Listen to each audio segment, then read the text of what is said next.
Hello, BIOME participants. This is Deb Linton. I'm a co-PI on Blue and a faculty member at Central Michigan University. The purpose of this presentation is to introduce you to the process we use to design educational modules. I hope this will give you a strong sense of the thinking that has gone into the development of these modules and will provide a foundational framework to guide you as you implement them in your courses. The curriculum development model that we try to follow in developing our materials is the backward design process developed by Wiggins and McTighe. In this model, we first define our learning objectives. That is, what knowledge we want students to gain or skills we want them to develop as a result of completing one of our modules. Next, we identify what students would need to be able to do to show us that they had met those objectives. And finally, we design activities that we believe will provide students with experiences where they will learn the knowledge and practice the skills we have identified. However, we have learned that the progression through these steps is rarely strictly linear, and that we often need to revisit and refine our objectives and assessments as we design module activities. Also, we have identified key considerations for each of these steps that must be made in the development of modules using biodiversity data. This figure shows the workflow we developed to represent our process of module development. The shaded boxes identify the 3 stages of the backward design process, and the additional content represents the key issues we wanted to remind ourselves to consider while implementing the process. I'm going to discuss each stage to provide an overview of our process. First, I want to discuss how we identify our learning objectives for each module. The first key consideration in identifying learning objectives for a Blue module is that we want these modules to be integrated into the undergraduate biology curriculum. To make this possible, we need to make sure that the modules are addressing learning objectives that already exist in the curriculum. So we need to look at the objectives for undergraduate biology and identify what subset of those objectives can be addressed using biodiversity data. Then we need to identify which of our learning objectives for biodiversity data literacy align well with specific biology content. 2011's Vision and Change report identified 5 key content areas for undergraduate biology education. Within the content areas of evolution and systems, we believe that there are many learning objectives that could be strongly addressed using biodiversity data. Biodiversity data have a major strength in being able to document change over time in organisms' structures and distributions. Interactions between organisms and between organisms and their environments can also be investigated using biodiversity data, and we have existing modules we've developed to do just that. Vision and Change also identified what they called core competencies, which they define as sets of skills linked to disciplinary practices, or the skills needed to be a biologist. This is an area that we believe our modules will be particularly strong. All of our modules require students to apply the process of science and use quantitative reasoning. But one special feature of biodiversity data is that they include natural interdisciplinary ties between biology, geology, geography, and other disciplines. Biodiversity data is also place-based in a way that can be used to investigate relationships between science and society. Of course, the main purpose of Blue is to identify core biodiversity data competencies and get them integrated into undergraduate biology curriculum. So those learning objectives must be present in all of our modules. Blue is working to develop a community consensus on what those competencies are. And in the meantime, we're building modules with basic biodiversity literacy skills that will be foundational to biodiversity data literacy. An excellent example of this type of module is our Data is the New Science module that we will be reviewing in our workshop. The objectives for this module are listed on the slide. The first 2 learning objectives, accessing data and evaluating the utility of occurrence data, are specific to biodiversity data literacy. The next 2 objectives fall in the category of core competencies of using quantitative reasoning and modeling. And the last 2 objectives are core content objectives in the category of systems. So our vision for the learning objectives for our Blue modules is that each module will integrate biodiversity data literacy with the core concepts and competencies of the undergraduate biology curriculum. Now let's discuss the development of assessments. In this stage, we want to identify what products would provide evidence that students had met the learning objectives. We want to be sure to include both formative and summative assessments, and our key considerations are the time and effort the assessment should take and the alignment of the assessments with the learning objectives. The language of assessment is becoming much more familiar to college instructors, but I want to review these terms just to make sure we are all using them the same way. We can think of formative assessment as checkpoints for both the instructor and the students to evaluate how well students are progressing towards achieving the learning objectives. It's a chance for us to ask, are they getting it, while we still have time to do something about it if they aren't. Summative assessment is an evaluation of how well students have met the objectives after instructional activities for those objectives have been completed. These data are used both for evaluation of students, for example assigning a grade, and also to measure the effectiveness of the modules. If many students didn't achieve the objectives, we have to ask how we can change the module to make it more effective in the future. The most important consideration when designing assessments is that they must be aligned with the learning objectives, both in terms of the content or skills being addressed and the cognitive level. Content alignment is easy. For example, if your learning objective is that students can explain the difference between specimen-based and observation-based occurrence data, then your assessment item for that objective should target that content. Cognitive level is a little bit more tricky. Take the same learning objective.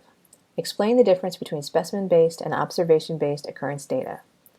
If your assessment item for this objective asks students to evaluate whether specimen-based or occurrence-based should be used to answer a particular research question, your assessment is misaligned, because this is a higher cognitive level task than explaining the difference between them.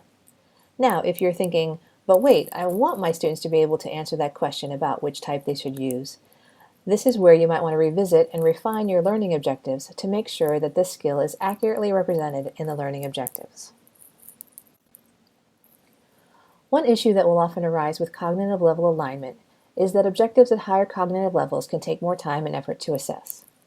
Multiple choice questions that are quick to grade might not be able to get you the evidence you'd need for a higher level learning objective, but you won't have the time to interview each one of your students to assess their understanding. Performance assessments, in which students apply their gained knowledge and skills to a new case, can be an authentic assessment that can provide solid evidence of understanding with reasonable instructor effort. Here are two examples from the Data is the New Science module. For each objective, students practice skills and answer questions during the classroom activities with the support of teammates and an instructor. This is the formative assessment. Then, on the summative assessment, they perform those same skills and answer questions independently based on a case study of a specific plant-pollinator interaction. This next section of the workflow is, for me, the most challenging part of the module development process. At this point, we have to identify a specific set of biodiversity data that we will be using for the module, and how we want to have students use these data to investigate some biological principle while practicing key skills. There is no recipe here. This stage requires a lot of searching through databases like IDIG-Bio and GBIF, citizen science portals like iNaturalist and eButterfly, or environmental data sources like the USGS. You have to download data and play around with it to see if it's going to work for your objectives. It's possible to reach this stage and have to return back to the beginning because the data you want doesn't exist, or at least you can't find it. One tip I can give you is to try to start with some primary literature that uses biodiversity data. If a research paper references their use of digitized natural history collections data, for example, you can often have students replicate part of that work in a module. However, this is where I have to disclose our little secret about this workflow. Sometimes the process starts here, because we hear about a cool data set, and we backward design a module by asking, what objectives could we address with this data set? Once we set those objectives, of course, we proceed from there to follow the rest of the workflow, but when we get to this part, we can skip over it because we already have our data set. Now we are finally ready to design and write up our instructional activities. There are two key design constraints on what you can put into a module. The first is how much time the module can take. If you're designing a module for your own class, you need to decide how much time you're willing to allot to the topic.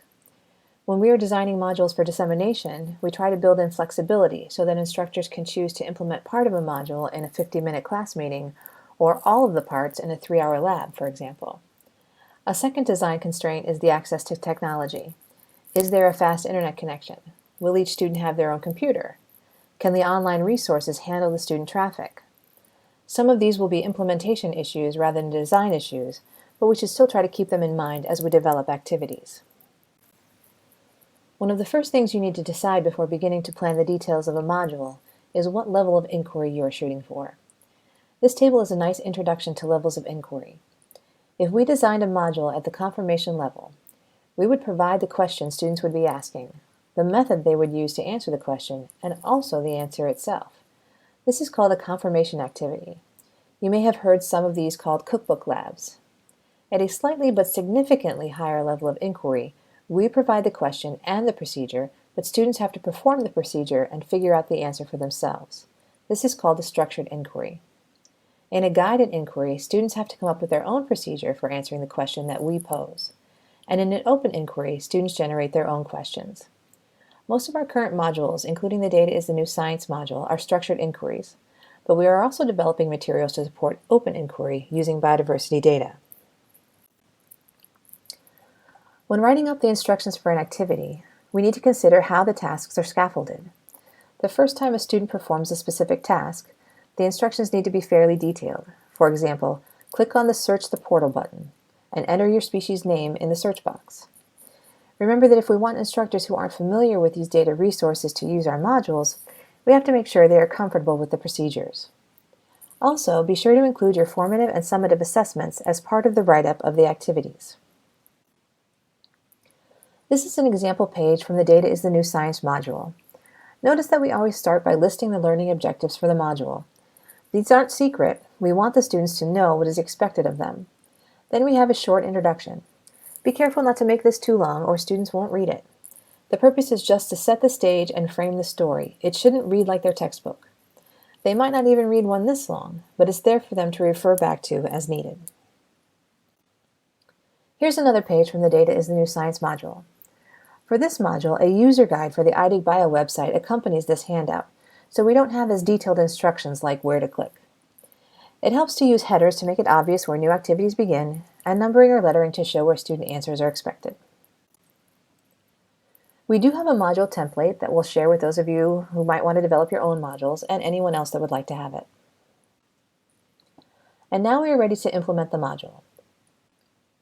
Whenever possible, try to pilot your module for the first time in a smaller class setting where you are the one facilitating the activity. If all goes well, or with some revisions, you should then move on to testing your module with some instructors who weren't involved in the development of the module. This is where you will really see if your instructions are sufficient for another instructor to implement it successfully. To evaluate the effectiveness of your module, you'll be looking at the summative assessment data to see if your students have met the learning objectives. However, if you want to be able to infer a cause and effect relationship between your module and student learning, for example, if you want to publish your module with evaluation data, you'll need to do pre-post assessments aligned with your objectives and take a look at the effect sizes. Of course, evaluation data can show you that a module isn't working the way you'd hoped, in which case you can use that data to figure out how to make the module more effective, and then evaluate it again. Blue is working on designing pre-post assessments of biodiversity data literacy to evaluate our modules, and we'll keep you posted on our progress. So to summarize, we are using the backward design process to build modules using biodiversity data and skills that can be integrated into the undergraduate biology curriculum so that the next generation of biologists will have the knowledge and skills necessary to use big biodiversity data to investigate issues of global importance. So, on behalf of Blue, I want to thank you for watching this presentation. We're looking forward to seeing you at our BIOME workshop. Take care until then.